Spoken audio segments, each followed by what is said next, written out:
Good morning, good afternoon, and good evening, ladies and gentlemen. Welcome back to another episode of Live from the Pond. I hope that you have all had a good end of your week so far and that we are enjoying our weekend. And yeah, look at that. YouTube is trying desperately to be like Twitch or something. I'm not in charge of what they do at all. I don't have a guy on the inside. But if for those who are watching this live, they'll notice these weird little leaderboards things where depending on how active you are in chat, they'll give you a little ranking system. I assume that this is something that's similar on Twitch. I am slowly turning into that 30-year-old boomer where I have no idea what's going on anymore. It's kind of strange. And in fact, I saw it last night because Cap and I were playing a game. But yeah, hello everyone. And I always do the good morning, good afternoon, and good evening. And I totally cribbed that from the Truman Show. But I also kind of just like it because in case you're watching this as a VOD or on podcast platforms, which I will upload later, then yeah, we can definitely, at least enjoy our sort of parasocial time here. But let's get into it. So I've been back on vacation. I'm finally back in the land of the living, so to speak. And I like the chat's already engaging in the gamification of things. Let's go. The crown scares and confuses me.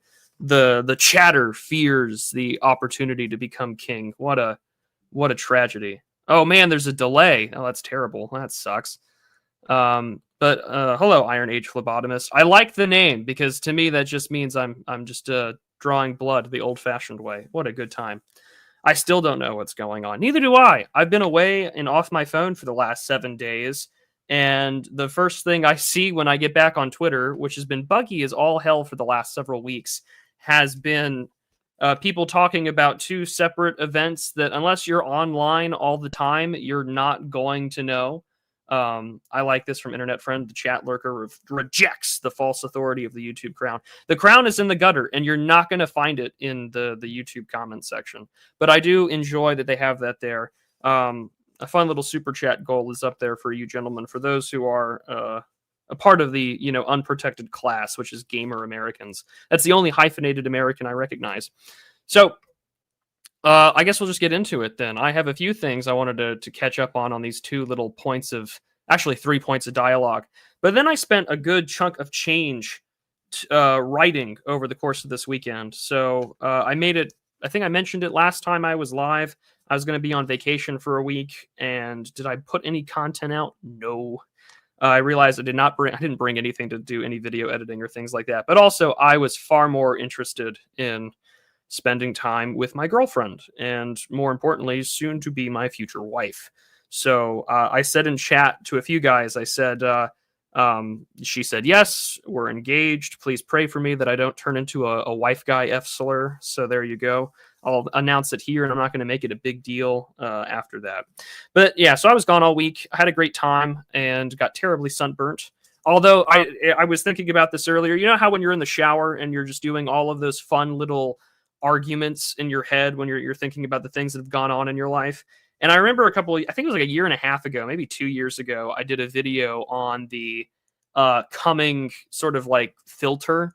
And I mean, not just like the filter of like technology, but also this filter of just sort of like a genetic bottleneck. And I think that there's going to be very competing conflicts, both geopolitically, but also just in terms of immigration and the rest of it, that are going to play a huge role here from the rest of the world. And I was inspired on this primarily because I was reading this book. And, when I used to do a lot more geopolitical stuff, I was recommended, do you read Peter Zeihan? Do you read Peter Zeihan? Do you check out his videos? For starters, no, I really didn't. T.R. Hudson, who's a very good friend of mine, had told me that I should read The End of the World is Just Beginning. And I kind of ranted about it with him several years ago on the air. I'm sure I can find the stream. It's like 5.5 hours long. And we talked about it a lot. But one of the things that he had mentioned is that, as population bubbles continue to burst, that it'll be the strategy of a lot of sort of developed countries, especially European and North American countries, to just push in on migration and to sort of be the least sick man in sort of the developed world when it comes to the ability to produce things or to have the technology to keep things going, which sounds terrible. And actually, it totally is terrible, because we can look at Canada, we can look at the United States.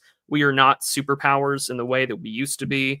And Canada is not like the tech capital of the world, despite all of the people from the subcontinent that have moved over in there. All that we've done is import ethnic squabbles and conflicts from halfway around the world that we should not, do.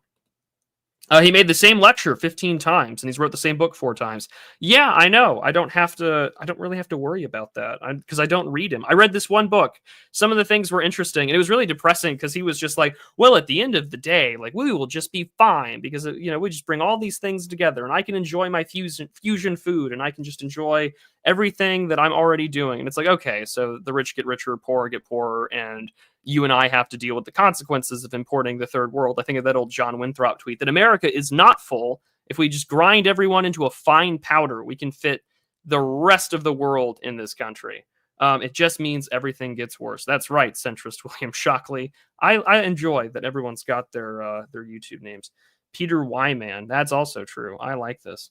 Non-crowns are undocumented chatters. We're not going to do undocumented chatters. They're illegal chatters. That's why they need to send money. So, anyways, that's the only big deal. You're going to hear me announce it or anything like that. And so I will be busy in the coming months. My content schedule may change. Lord only knows what's going to happen over the course of the next several months. But I spent my time also, she works. So there was a few days when I was up there where she was working. So I got some writing in. I didn't type or anything out. I always handwrite my thoughts, and then I transcribe them either by ranting into my phone, in which the Substack transcription tool is fantastic, or I will then transcribe it in that regard. So I will, I'll get into that in just a minute here. But I also had a lot of other busy things to do where, what's the word I'm looking for? I had a doctor's appointment, which my kidney function is better than ever, which I'm almost 4 years post-transplant. So to get the news that my functionality has actually improved, God has been very good to me. And then I've been working on an interview for a new job, and this was the second interview. I'm not going to say where or with who, but it is with government service, and I owe a lot of our based friends. So I'm looking forward to hopefully getting that job. I think I did very well on that interview. I wish you all saw it. So the news. Let's talk about the news. What on God's green earth has been going on for the last couple of weeks? Figuring out Substack had an audio reader function was like discovering fire from... So true, Melon. So true. So that's very good. So on top of the news, really what I have noticed has been really, we had this debate over the quote-unquote big beautiful bill, and it feels like such an echo from the past when I see arguments over the debt as well as our debt and deficit spending. It feels like a relic, because these are items of debate that almost no one ever talks about, with the exception of a few libertarian or old sort of National Review types, like the David Hesranis of the world, or some of our libertarian friends, and God bless them. But it's hard to sort of take that question seriously, because it's like, well, how are you going to address a $36+ trillion hole in the wall? And it was funny, when I was at the Old Glory Club conference, someone asked me that question. They're like, well, what do you think about this? And I said, well, I'm not really an economics guy. I don't really have an answer for you. I work spreadsheets, and I can tell you that we're terribly in the hole anyway. So it's certainly a mess. Yes, Dink Dink, the DA is on break. He and I are going to hopefully resume next month. But it will return, because we have a we're gonna return, and then it's gonna be just a bunch of anime reviews, because that's what we got paid to do. So that happened. I know it passed the House by literally 1 vote. I know that the spending is going to increase, and I'm sure our financial picture in America will continue to get worse. But nevertheless, Elon Musk left Doge. They tried to make that a big deal. He was a special government employee. He's been there for 180 days now, and that's how long. So he had his nice little exit. Do any of those cuts are going to be formalized into law? I'm not so sure, but nevertheless, like we've reinvigorated the government. This is the way we're going to streamline everything. And it really raises the question about, well, how far can you take that? I know some places are trying to implement that on a state level. I know that some members of the Texas state legislature have talked about putting in like a Doge for Texas. I think the same has happened in Oklahoma and a few other states across the world. So I pay my geopolitical commentators to talk about anime. That's true. I have no idea why you do that, but I appreciate it, Mr. Ford. I appreciate it. So that's all happening, and then some judge will rule budget cutting unconstitutional. See, this has been a fun rhetorical thing I've noticed on my timeline, and I'll talk about the Twitter and internet being real life later on today, because that's sort of my main issue I wanted to discuss this fine afternoon for me. Was I've noticed that the judiciary is like Democrat appointee with a Star Wars last name rules something unconstitutional, and then it's like appointee from the Trump administration, from the first Trump administration, or even an older Republican administration who's been here since like the beginning of the country rules that this is totally constitutional. So I mean, really, what the court system has sort of become has been this ethnic war by proxy, where Democrat appointees, particularly of either foreign-born or immigrant origin, are railing against what the administration wants to do, and then you have conservative appointees or appointees that are kind of more conservative that may not be like white or whatever. There was really, I hate to admit this, but like Curtis Yarvin had a funny tweet, and he had said something along the lines of what's the word I'm looking for? He had said that we should have a righteous among the nations. So for those who don't know, like Israel has sort of this memorial for the righteous Gentiles. And he's like, we should do the same thing here, but with Americans that have Star Wars last names. And he was, I think, quote tweeting a video with Harmeet Dillon or whatever, which I thought was funny. But that's all I'm going to have to say there. But I like the Star Wars last name thing, because it's just like, did you hear that Judge Glo Shido said that this was unconstitutional? Not like Glo Shido cares about the Constitution at all whatsoever. It's a mythology that doesn't really matter. And then it's also like the judges were ruling on things like tariffs, things that are well outside the judiciary's responsibility in any way, shape, or form. But then you see a lot of these sort of conservative ink types that are like, well, you just want a king. That's what you really want. You just want a king. No, I would love to go back to the Anglo-American Republican tradition, but I don't think any of you are willing to go back to like limited franchise where there's no direct election of senators, that the president had wide constitutional authority even before the Roosevelt administration, the second one, not the first one. Yeah, let's talk about that. Let's talk about how I desperately want a king. No, I just want a government that actually represents the people of this nation. And I would like my homeland to actually be represented by people that are from my homeland. And instead, I'm being ruled by judicial tyranny that has left me with a bunch of kleptocratic congressmen who are also just old as shit, telling me that this is the way things are going to be. And that's sort of the nature of how things are. And I started writing about this, and I'll get into it in just a minute here. But one of the things that I also saw on my timeline in my few moments where I was on my phone over the course of last week, there was a tweet by Martin. Some of you may like him, some of you may not. He's friendly to me. I'm friendly to him. Martin's a friend. I'm going to leave it at that. And Martin had said, I guarantee you that people are lying about demographic statistics in the United States. And I agreed wholeheartedly. When I was driving home from the Old Glory Club conference, and even when I was driving in rural North Carolina, I was sort of just blown away by how bad things had gotten. I had met up with an old friend of mine for dinner over the course of the last week, and I had drove to stop at a steakhouse that he had recommended because he had moved out there years ago. And just even in my drive through, the numbers and the people that I saw was just staggering. And I think he's got a very valid point. We have been totally lied to about all official statistics on demographics in the United States.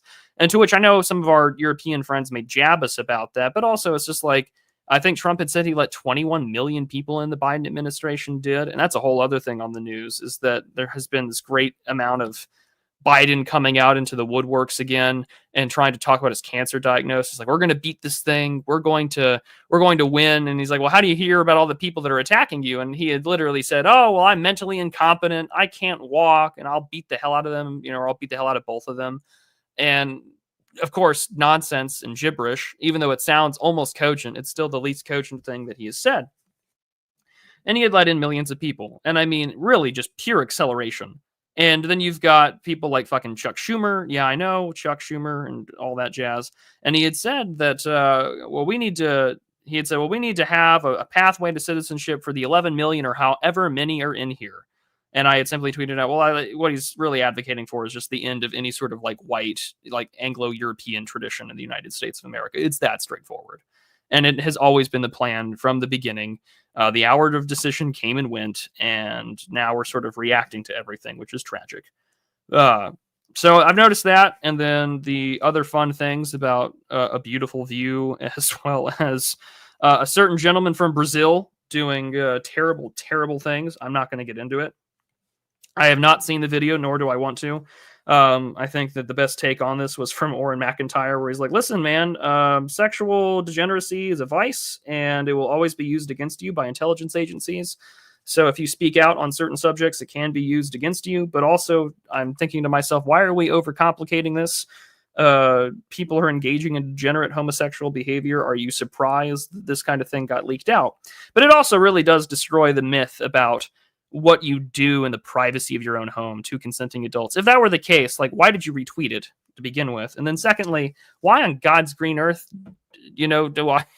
why would you even post that or like want to show it and then like say like, oh, this is just fine, this is normal, things happen in my own home?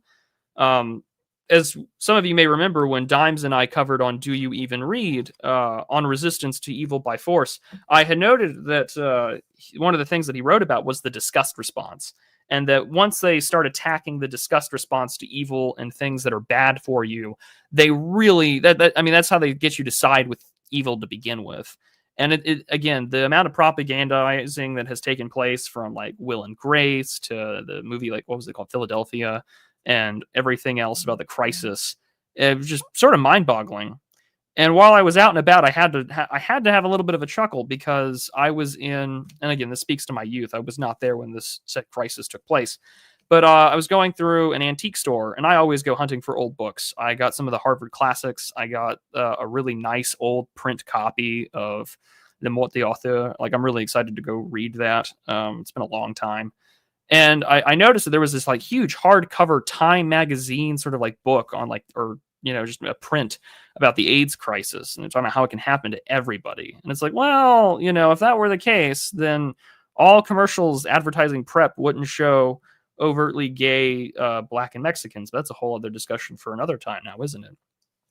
Maybe I should become a journalist. Privacy, he reposted it, dog. That's very true. It's terrible. It's awful. I agree. But yes, good afternoon, everybody. Yeah, he has some he has some decent journalism. Oh no, I'm sure. It's very strange for me. I don't know how he sort of became this person that a lot of people, because I follow, well, I don't follow him, but I mean, like, I follow some of the discourse that he starts about, and I know that he's been very prominent against the war in Gaza. But also at the same time, I know that he was like very pro Lula, at the time of the election to oust Bolsonaro. I know that he's still very much a leftist. I remember him for starting The Intercept and doing all of the stuff with Edward Snowden like 10 years ago, if not more. 2013 is when it all took place after Obama got reelected in 2012. Like, this is when it all sort of bursted out and became known. Very strange stuff. And so to see him now kind of talk about these things, have we gotten so bad that even like progressives from 10 years ago are considered more right wing, or they're willing to talk to people on the right?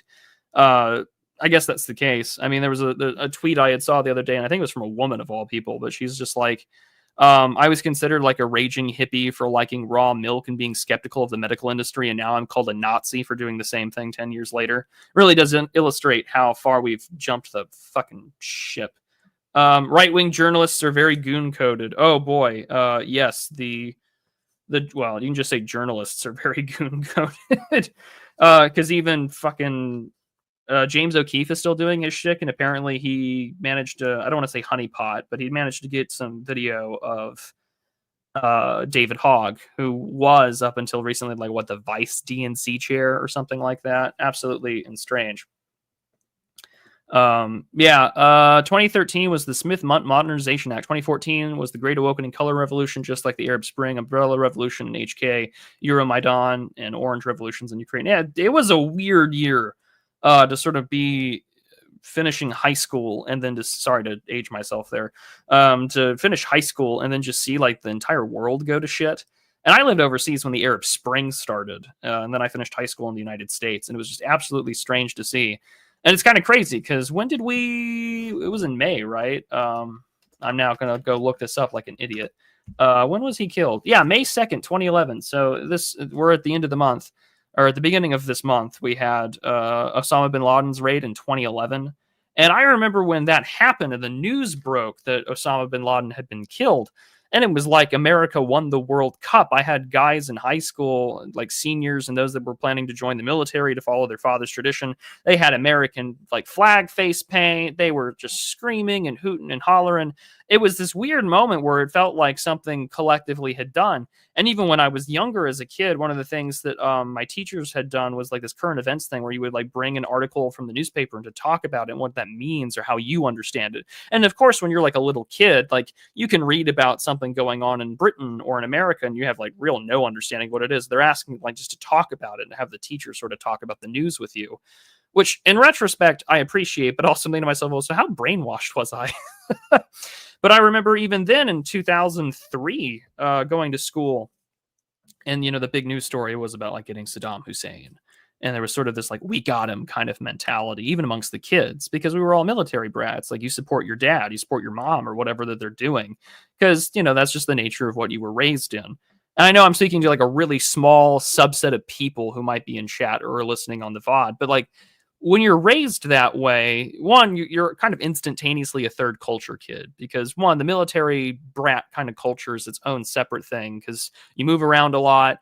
You really have to be on your best behavior because if you fuck up, you're reflecting poorly on your father's career, enlisted or otherwise. And at the same time, you're going to travel a lot. You're going to move a lot. It's very easy to pack up and go. And you're going to see the world, or at least the country, in vastly different ways. And so, as I've told the story all the time, I think one of the most amazing memories I have as a kid was going to Cologne and to witness, this grand Gothic Catholic cathedral where the relics of the Magi are.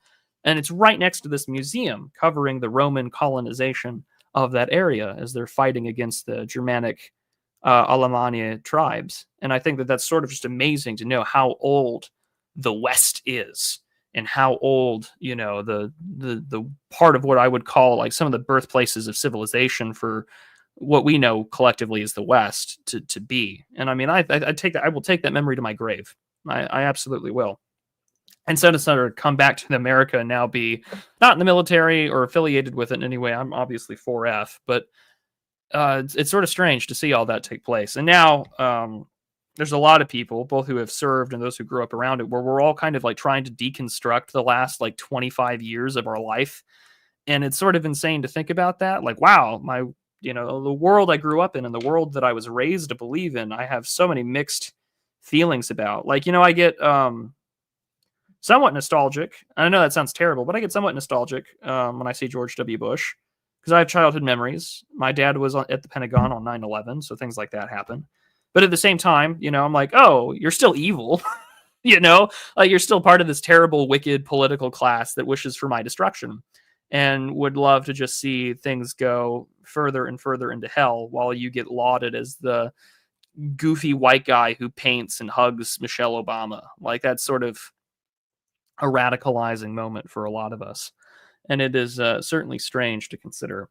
But that's sort of part of the world that we live in now. But as I'm on this social media kick, so to speak, I've been, I've been reading a lot more. I haven't been rip Toby Keith. That is true. I have seen him live more times than I will ever admit publicly, but I have seen Toby Keith live, courtesy of the USO. Was cool to meet him. I think I have a photo with him somewhere as a kid. But I do miss him, but also, damn, it was good propaganda. I want better psyops, but then I realized they have invented better psyops and we're all playing the same game. There's a great book called Program to Kill, and our good friends over at Tukey's Mag with Capitalissimo, David Herod and TR Hudson have been going over stuff around Oklahoma City, and they've been going over Program to Kill. And I think Sandbatch has been on a few episodes. I haven't been following it as much. And so it's kind of strange to consider that because I know people joke like we want better psyops, we want things to be a little less obvious, but it's like things are a lot less obvious because we all play into it. Our media ecosystem nowadays, as you can tell in the chat with all the stupid little crowns and things like that, if you're on YouTube listening, that we're all playing into a game. It's very gamified, and I think that is probably one of the greatest way to do to get people engaged in a system and to play into it without realizing what they're doing to themselves. Algos and pipelines are very real. We have this self-reinforcing feedback loop where we loop ourselves into controllable communities capable of mobilization and self-immolation at the touch of a button. We have these mass cults of personality, rare, we have this we've had media that has now been re-entering the intermediary phase. About 10 years ago, you had Nick Land writing about cathedral decay, and he was talking about how like disintermediation, i.e. bypassing the mainstream sources, leads to the weakness of the cathedral per an NRX model. And it's kind of funny because like most e-celebs and influencers now are all part of the same talent agencies.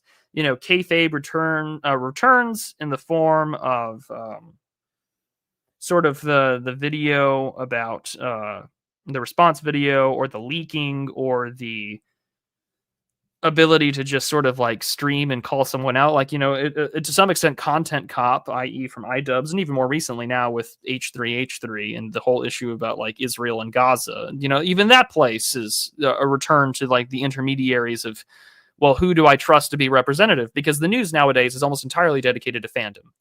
We like our news being told to us in a way that fits our prescribed moral applications.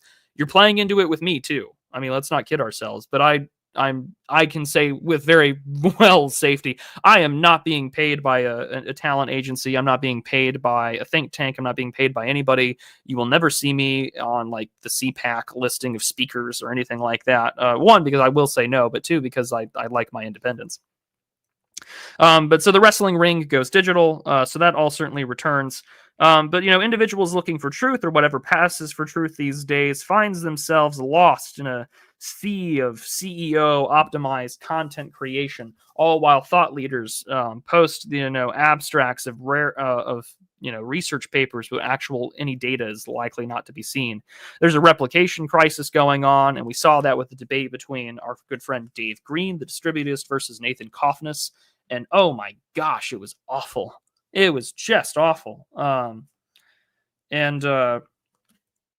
kind of posted in the comments, I said, please read The Ordeal of Civility by John Murray Cudahy. I always say that tongue in cheek, but you really should read it. It's a fantastic book. But, the fact that he was talking about the housing market, and he couldn't even admit that things had gotten more expensive.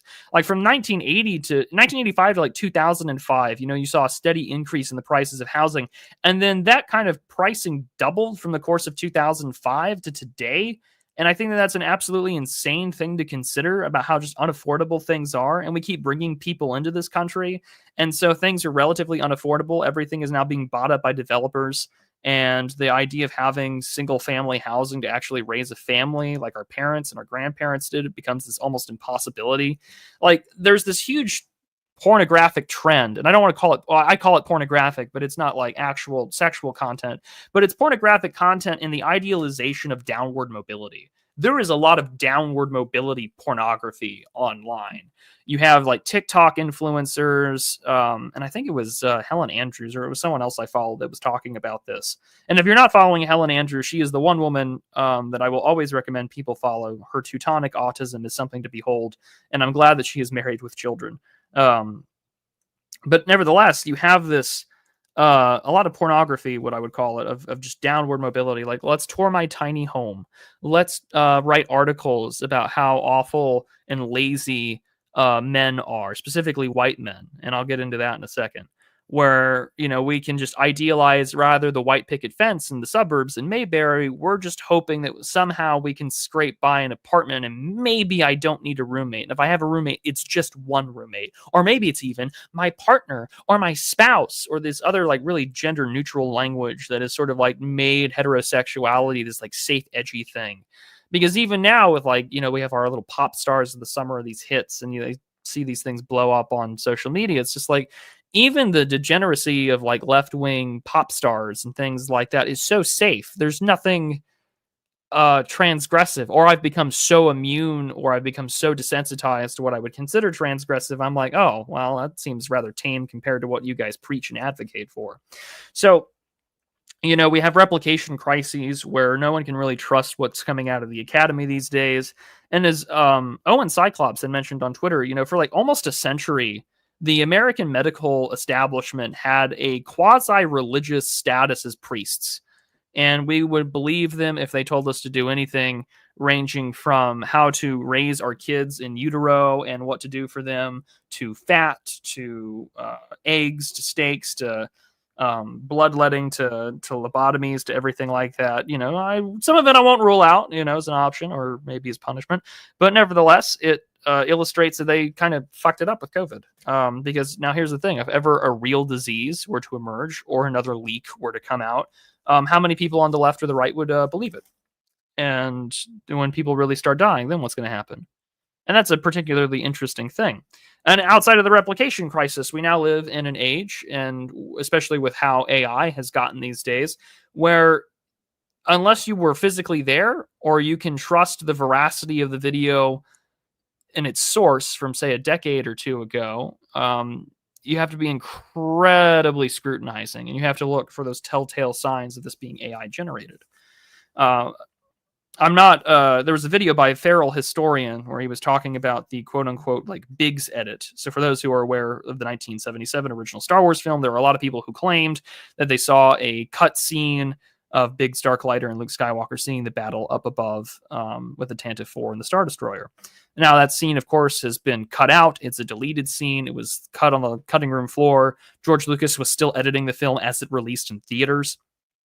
And so, there's a lot of people that claim it, but we don't have access to it. And now you can go on YouTube these days and you can see sort of like put together fakes of like audience reactions from the 70s and 80s about Star Wars.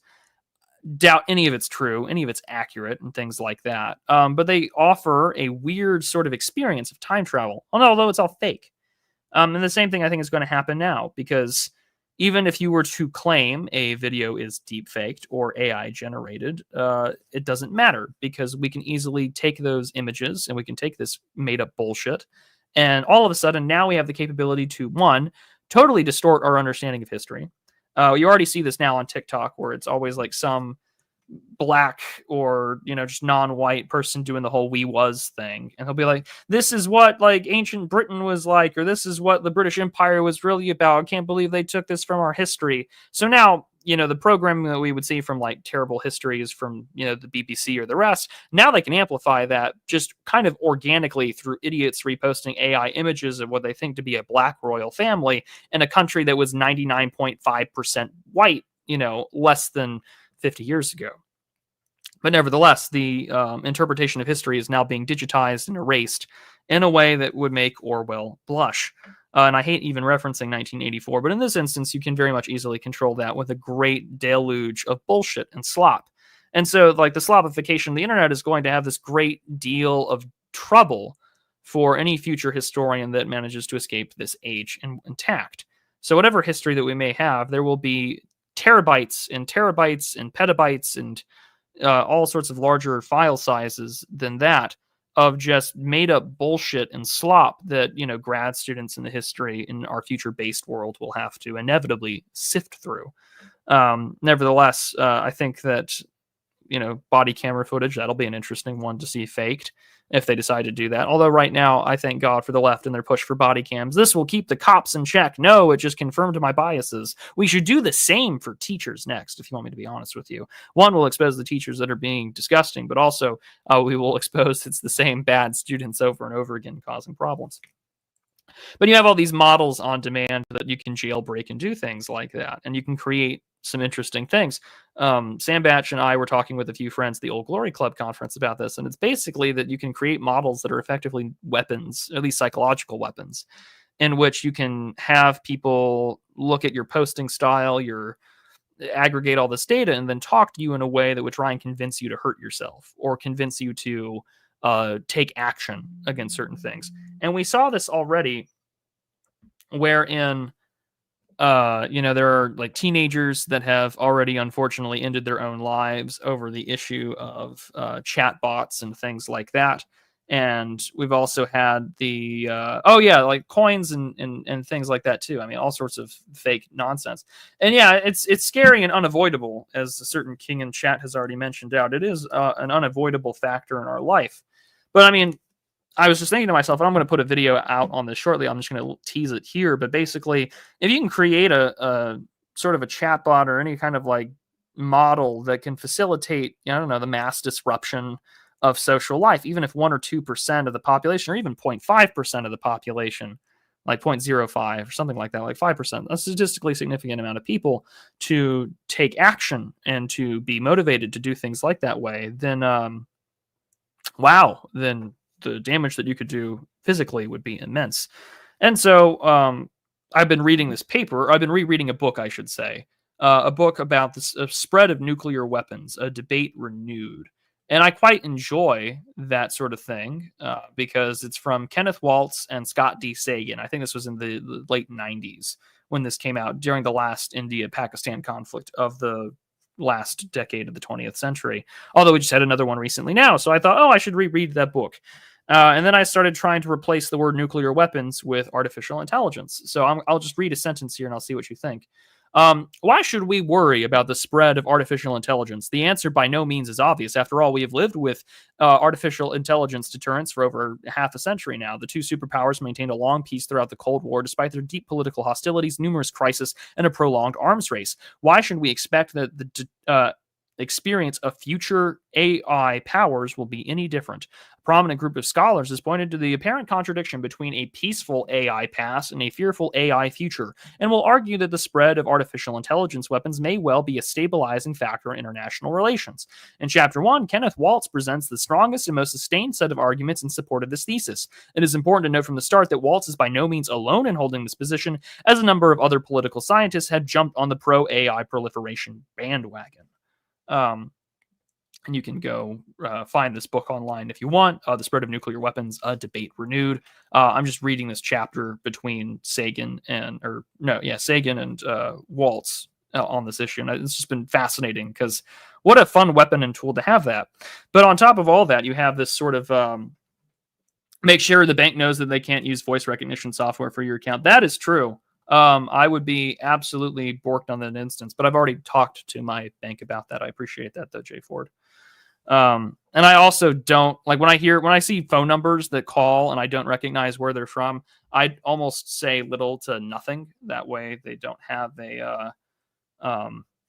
I don't have anything like that being said, because that's all it takes. But my voice is already recognizable as it is. I'm kind of screwed in the future, which is why if you see anything that doesn't come from this channel or anything recorded on this channel or Rumble or Odyssey or on Twitter, it ain't from me. I don't have any normie social media. If anyone makes a model of me, then I really just don't do it. I literally just don't pick up the phone. Well, sometimes I do because I've been applying for jobs, so I kind of try and do that. Just don't answer calls from people not in your address book. Yeah, like old people are going to get screwed more. Like the elderly, like your grandparents and great grandparents are so fucked. But yeah. And so you have all these models on demand. People are already asking Grok, is this true? As if it's God. Millions wasted on pleases and thank yous. Group dynamics are understudied. Online pedagogy is tossed for online accusations for pederasty. She was 20 years old, you sick fuck. Agency traded for algorithm. Authenticity is easily traded for authentication tokens. Quirks as commodities. Catchphrases and mimetic transfer harder to trace as every group chat becomes a writer's room as well as a war room. Social networking maps are based now on linguistic usage, and who snipes at which person reveals a certain camp for each group or tribe that we can now trace by group chat. We're all infiltrated by info hazards or by the man who glows in the dark. Questionable takes by those who, quote, know better, genuine or triggered or on purpose, too online or just trapped in a public newsphere cycle, a cycle wherein the same strategies of older media and propaganda are applied to the new. Attempts to astroturf something for common usage, as we see all the time, i.e. the woke right. And of course, this happens where people get upset. This is too online, or the man on the street doesn't know this term. Nobody fucking cares. I had someone at me on that, and I was like, I don't have time for this, because it doesn't matter that the man on the street doesn't know what this term is. The fact is that we're all playing in the same battlefield. We're all in the same public noosphere where we all know what these terms are and what they're from. You can say that nobody cares, but obviously it works effectively if your enemies pick up terms that other enemies are using against you. Because, for instance, like woke right getting used. And who was citing that not too long ago? Fucking Jacobin. And Jacobin has a published magazine. That article will be in that magazine and people will read it. So yeah, a little bit more concerned, I think, than people give it credit for.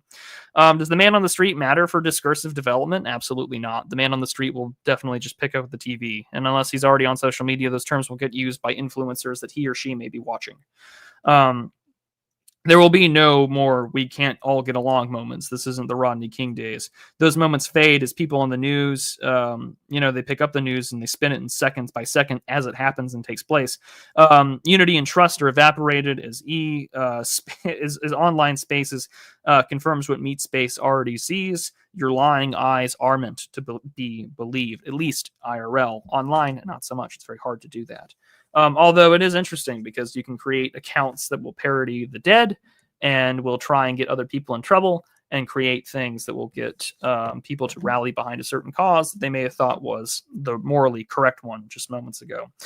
Functionally, we're all on a free-to-play platform where you pay with your mind. So we've traded agency for algorithms. We joined a platform. A person is sort of then being analyzed. You sort of have this like I want to say like a decontamination process where things about your personality, things about who you are as an individual then sort of get filtered out or they get cut off. So we kind of engage in not an auto amputation because we're not the ones doing it, but we willingly amputate limbs or external forms of sensory information reception for the sake of being able to just be part of the game. And so, we have these bits. Some bits are more important than others. Things like our trigger responses, things that allow us to endure bad news or certain talking points. And by there, the algorithm will filter us out pretty effectively because are you a reply guy? Are you a poster? Are you just sort of void posting where you have like 100 followers, but you have like 13,000 tweets? Are you searching for community? Are you looking for a certain camp to belong to? Are there certain ideologies that you find interesting? Is there content that you would like to see more fed into you? And so then it becomes very easier to push and pull around depending on said engagement and how you engage in these things. And, this sort of, and I mean, this is all probably stuff that feels like, well, duh. This is all kind of a duh moment for us, right? But I think it's sort of important to sort of write this all down because if we're trading any form of, agentic properties about ourselves for the opportunity to simply go out and about and engage in a game, we kind of need to know what game we're playing. There's a lot of literature on this. I want to talk more about that as the year goes on because there is a lot of stuff about group dynamics online that is still being studied and still being researched into. So we have to work along, of course, with like stuff that's already begun and to go forward from there. But also that you have to understand how the game gets played. That way you can game it for yourself. We saw this already with the great Twitter X payout program scam dilemma of 2025, right? Where we had everyone and their mother doing the Indian thing there with coffee or tea, da-da-da-da-da. We had, Western accounts replying about this is how things are going. Someone had mentioned that it's not really dead internet theory. It's just the rising tide of color for those that are coming online. It's been over 100 years, and it seems that Lothrop Stoddard keeps getting vindicated. Who would have fucking guessed? I should be careful with who I reference sometimes. But nevertheless, there's a fun one for y'all to look up. You can get that book still for relatively cheap at a Barnes & Noble, which is funny. But yeah, overall, yeah, and I mean, we are a void man, not that I actually care. Well, I mean, that's okay. That's totally fine. People are already happy in the pod. We do call them bugmen after all. But we can easily just become like them. And we can get caught in these feedback loops of constantly reacting to things and wanting to do it. And let me see if I can find something that Sandbatch had pulled up. Because he kind of threw me into this, and I'm going to try and find it now before I get too far lost into it. But he had this point about sort of being depersonalized and being, dimensionalized. And when we do that, we find ourselves really getting into trouble about where we're going in life and what that might mean for us.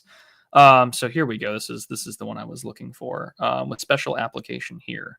Fragmentation and self, because we've been talking about, let me go hide my DMs here real quick. Let me go share screen. So this is the thing that has been sending me on a whirlwind, as he often does. It does bother me sometimes how often Sandy gets me thinking out loud. So here you go.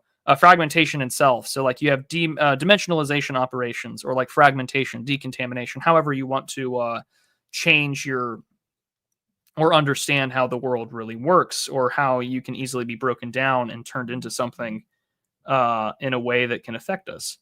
And when that takes place, you're kind of left questioning, well, what does that really mean for people like you and I? Well, it means that identity and residual things can be tossed aside. We have a false projection and self. To continue on, dimensionalization, reductions, my bugbear, things like marketing, ideology, politics, social media, etc., are done essentially to embed and reduce the dimensionality of the individual down to identity, i.e., very easily consumable, shippable identities in which can harm you very easily. Fewer dimensions means less control for when doing population management, narrative inception, and so forth. From the perspective of an elite cadre, you want your minions to be as low dimensional as possible with a set of environmental constraints. So I'm kind of joking, but he's not. All these mechanisms are MK Ultra. Again, I would really recommend you read the stuff that they've been doing over on Tukey's channel.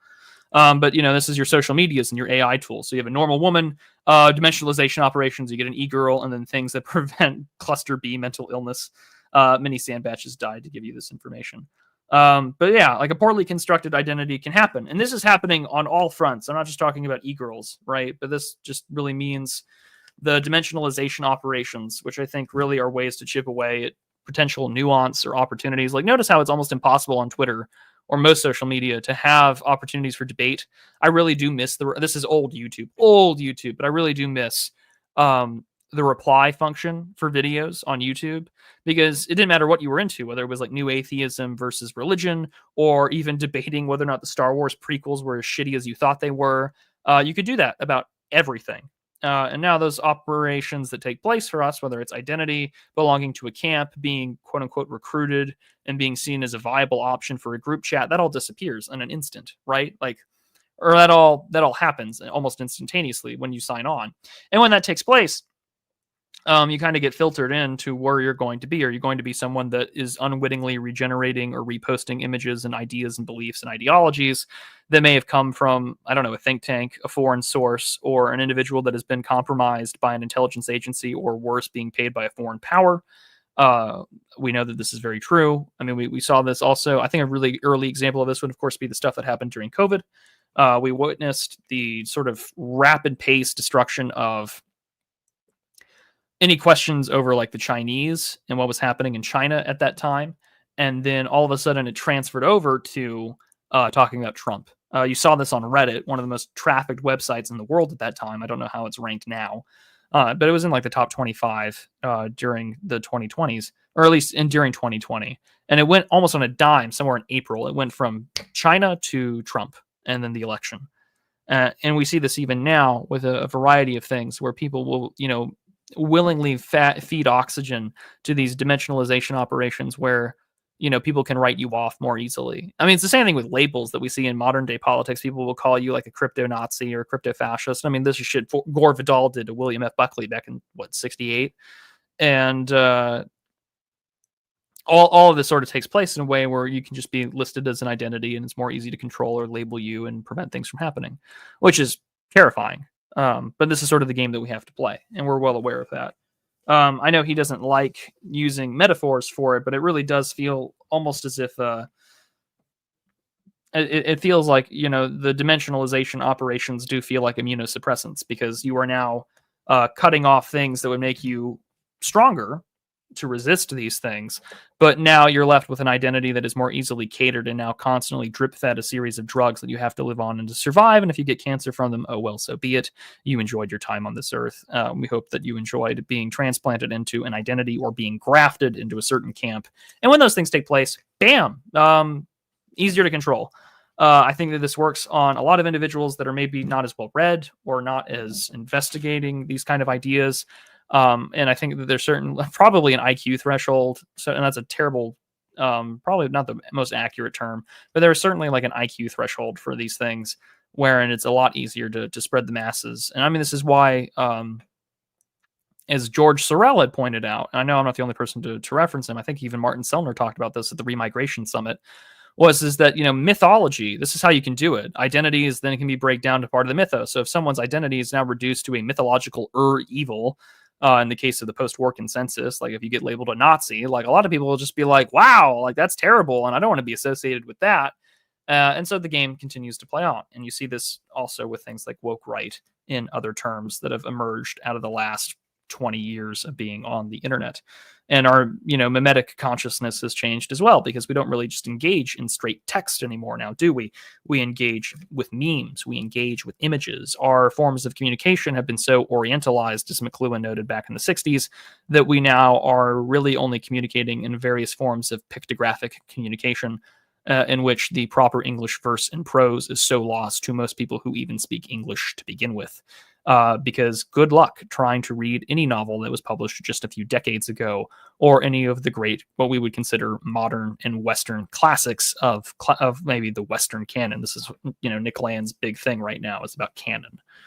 So yeah, we're programmed to post. That's what I would call it. We are programmed to post. And I will write more about it later, because I've been ranting for a good chunk of change here. And I think I'm going to take a clip of this and then just transcribe it and write more on it. But we are programmed to post. That is certainly true. And when we do that, we find ourselves in a terrible, terrible position. You could do a little silly repost of that. I will. Look at that. I just hit retweet. What are the odds? Who would have guessed? But no, it's good to see everyone in chat now and to talk to all of you. Oh, it was a good rant. Well, I'm full of good rants. That's what I'm here for. So yeah, but I mean, we traded agency for algorithm. We engage in pictographic communication, and it's really wild to consider how fast we've done that, and especially even now with just like AI imagery, where like boomers on Facebook will post about it and things like that. It is certainly insane to consider.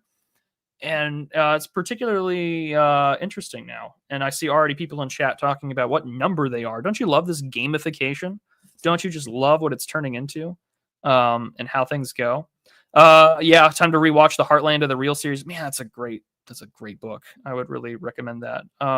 It would be easier to unplug me, but if you're not going to unplug me, then here we are. Yeah, I definitely would expect that to come out of the way here. That's where we're going. But yeah, there are numbers. For those who are listening on X, YouTube has created this weird leaderboard system to where, depending on how active you are in chat, you are considered a leading member of the community, and you have a crown with a ranking on it. I don't know if they do this anywhere else for streaming services and things like that, but it is certainly crazy. And I don't like it either. But also, like, what a great way to engage and to weaponize fandom. That's what I'm thinking of. Imagine being the top guy, the top soldier. I want to be annoying without accolades. Well, don't worry. You're commenting on X, so we appreciate it. We love our Twitter viewers, by the way. Please send money. But nevertheless, like, I think it's sort of an important thing to consider out of all of this, is because we're not going anywhere with it. It's not going away anytime soon. It's a great factor for social media control. Yeah, I've noticed that there's been a preponderance of Christianity debates and things like that as well. I know that Dimes just had one.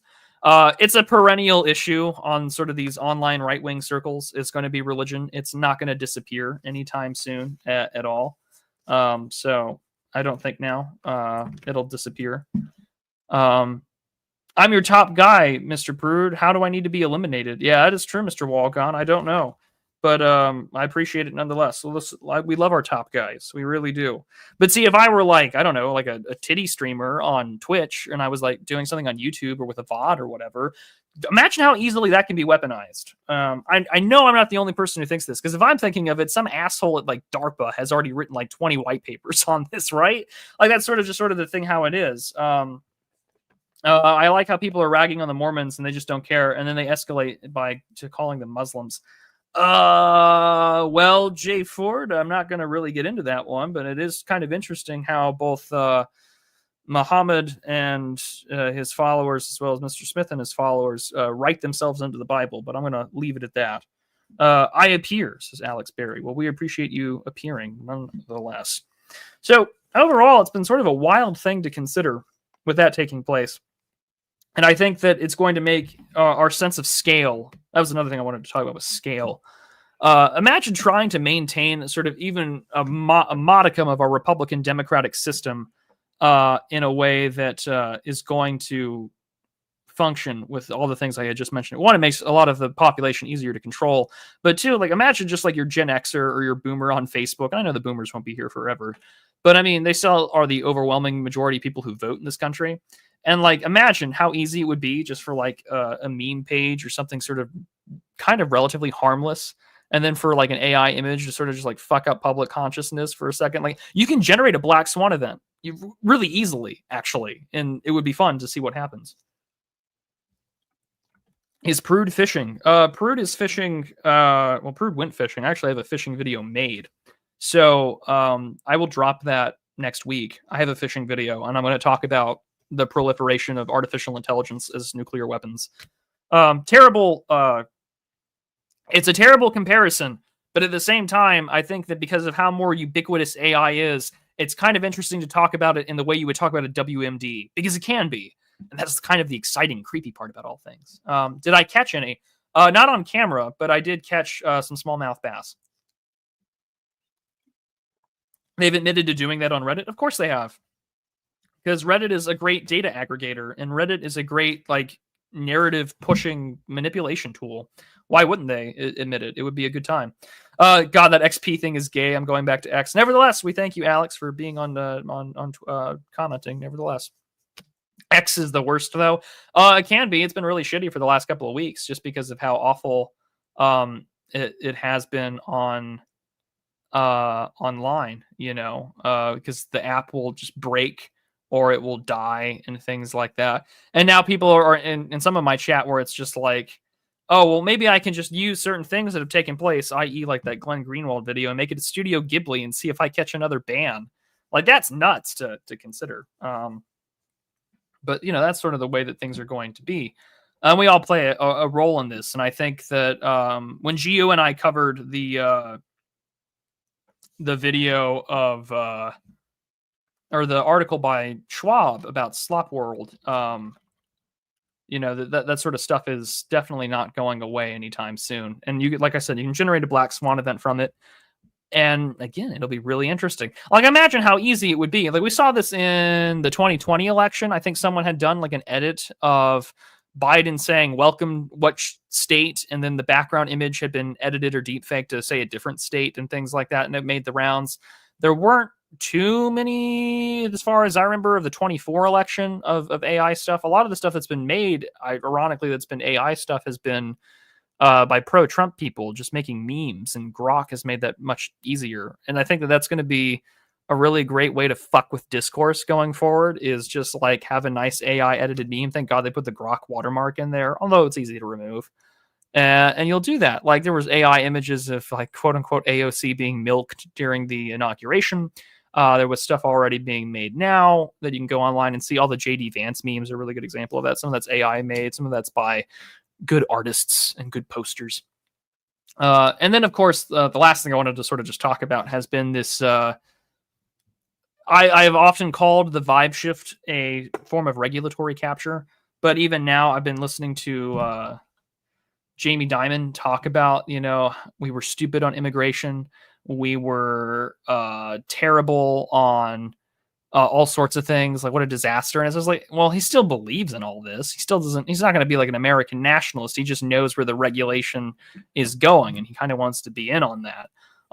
And even more recently, Secretary of State Marco Rubio had said that he wants to have a Office of Remigration, which is both exciting, but also I wonder what that will amount to, because I'm happy when the Trump administration does something right, but I'm also incredibly skeptical when these things get said and then they're not really followed through on. Yes, I'm well aware of the fact that so much of what's happening in the Trump administration is being stymied by the judiciary and not so much the bureaucracy anymore. They've kind of got a better handle on that. But it is the judiciary and basically really just a very soft, ethnic, cold conflict playing out right now. And we all kind of know it as things continue the way that they are. I certainly hope that they have that they get better about it, but I'm not holding my breath. But things seem to be certainly better. And I'm very much a happy camper about that, to say the least. So hopefully we can see some improvement there. But even to have the word remigration being said by an American administration is particularly interesting. And I was listening to some of the talks from the remigration conference, and the point is to make remigration popular in the public image, and to sort of channel the few effective things about populism, which is really just sort of like mimetic transfer, and to get certain ideas, whether people understand them or not, into things. And keep in mind, it's really easy to plant memes in your head if you have a strong enough cultural and media presence that doesn't really get censored. I mean, let's not kid ourselves. The phrase "I can see Russia from my backyard" didn't come from Sarah Palin. It came from Tina Fey playing as Sarah Palin on Saturday Night Live. And the actual answer about that will be the case. In the same way that the binders full of women joke with respects to Mitt Romney is not saying that he's got binders full of women and that he's like a creep. It was that he has a binder full of women that he would consider as candidates to be a part of his administration in order to be, quote unquote, like gender equitable or something like that. I mean, Mitt Romney would have been a terrible president. I mean, he would have been better than, well, who knows? But I mean, Barack Obama was evil and terrible as well. But it's just like, this is sort of the game that we play. And now, effectively, you've given everybody potentially the weapons and the tools to do that without necessarily having the same form of control. But even then, large influencers can do the same with talent agencies and on Twitch and things like that. It's not like Asmongold and other people like that don't have talent agencies and agents that you talk to. Even smaller YouTubers that get a couple hundred, like 100,000 subs, and all of a sudden they kind of get eyed on by a talent agent to sort of make things easier for them. And to all inquiries, please go to this agency at so and such place.com. Particularly interesting. And I mean, like, this is not going to go away anytime soon. We all know this. It's all here to stay, and I find it particularly interesting nonetheless. But those were sort of all the things that I wanted to talk about before I go into writing more essays. Again, I have like half a dozen things I've recorded and partially transcribed, or the transcription tools picked up on. So while I'm still in between work, although Lord willing, I do get this job, potentially at a representative's office, we'll see, then we'll go from there. But I mean, until then, I will take your questions, answer super chats. The entropy link is down below in the description. I like putting up these little goals for people in case they wanted to do things. I get asked all the time to do gaming streams with you guys, so I decided to make that an opportunity for you all. And I'll have a video out it'll be out this week. I've got like a good 25-30 minutes of fishing footage that I can use for it. So we'll see how far I go into that rant about nuclear weapons and AI. But until then, I'll just talk to you lovely people. So let's he's a terrible guild leader, for the record. I'll take your word for it. I don't play that. Sovereign is he who decides on a disagreement between the executive branch and the Supreme Court. That's very true. Imagine being Asmongold's agent and going to his house. That's so true. That's definitely true. Oh man. All right. Well, I would start Max Payne out here. Asking me what did he do that was bad. I would start with the Dear Colleague letter and being sort of the president spearheading the Great Awakening. But that's a project that I'm working on the side with a few people, kind of going through the legacy of Barack Obama's administration. But I'm just gonna start going through chat now. So here we go. Jay Ford says, I in fact can buy my way to the top spot. Don't we love the gamification of our social media? Don't we love it? It's so lovely. C Woke Dev says, congratulations. Well, I greatly appreciate that. It's sort of surreal. Although I do want to go back in time, and I want to I will go back to the comment section and just sort of tell the commenter who was being a bit of a dick on that bottleneck video that he can fuck right off. I'm going to look forward to that. Iron Age Phlebotomist says, I firmly believe that 98% of all non-fat dairy products are purchased accidentally. I'm not too sure. I'm not too sure. I don't know. I'd have to look about that. But I'll take it if that's the case. It would be nice. I'm a whole milk appreciator. That's for sure. I like my whole milk. Scribe says your standard issue husband Jack plaid shirt is in the mail. Oh, joke's on you. I already have a shirt that's almost exactly like that. You will just never see me wear that on camera. And I slept in because I flew home yesterday, so I look like garbage. And I'll probably shower and get ready for Vespers later this afternoon. Bloodbase sends a very generous $19.99. Well, I greatly appreciate that, so thank you.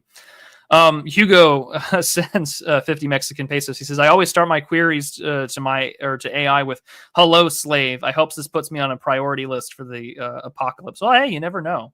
You never know. It might just work. You might get what you want.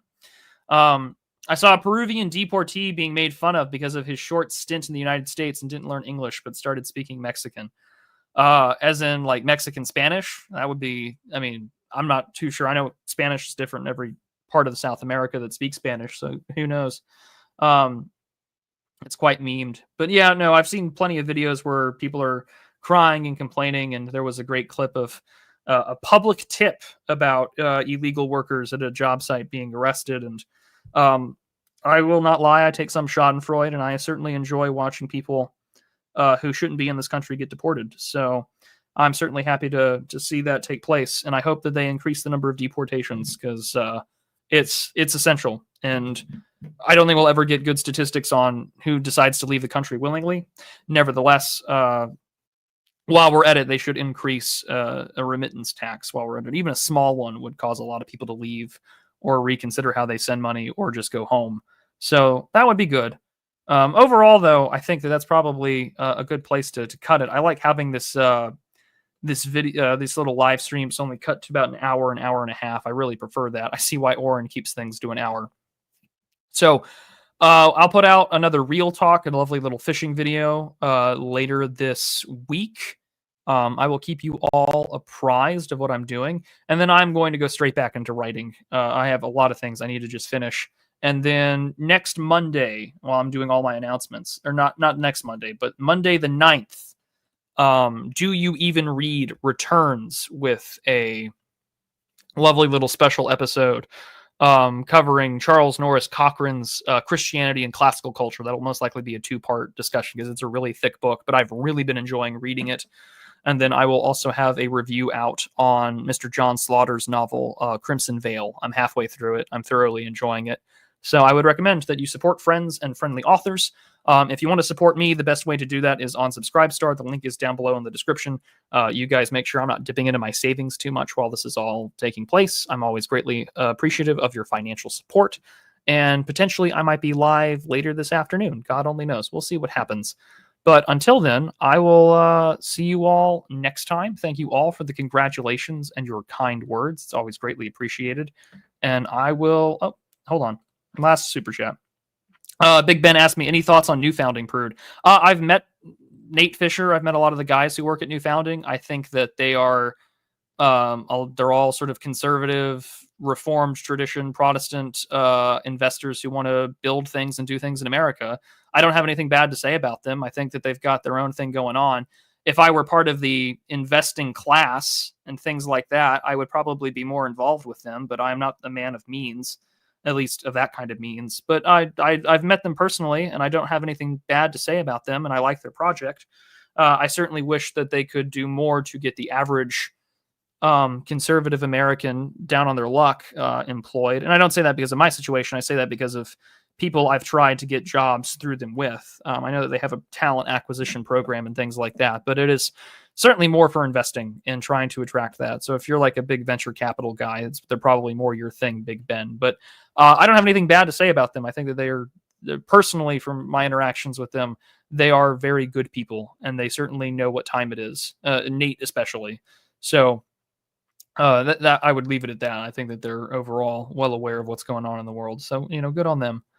But I will have a new video out later this week, and then more Substack stuff to come. I also have a review of Hour of Decision that will be coming up, but that'll be for paid subscribers, and it'll be available to channel members, paid Substack subscribers, as well as our lovely people over on Subscribestar. Subscribestar takes the smallest cut, so I always appreciate that long term, just as low as $2 a month can go a long way, and keeps me doing the things that I want to do on the internet with you guys. So, with that being said, I will see you all next time, live and around, and I'll let you go. See ya.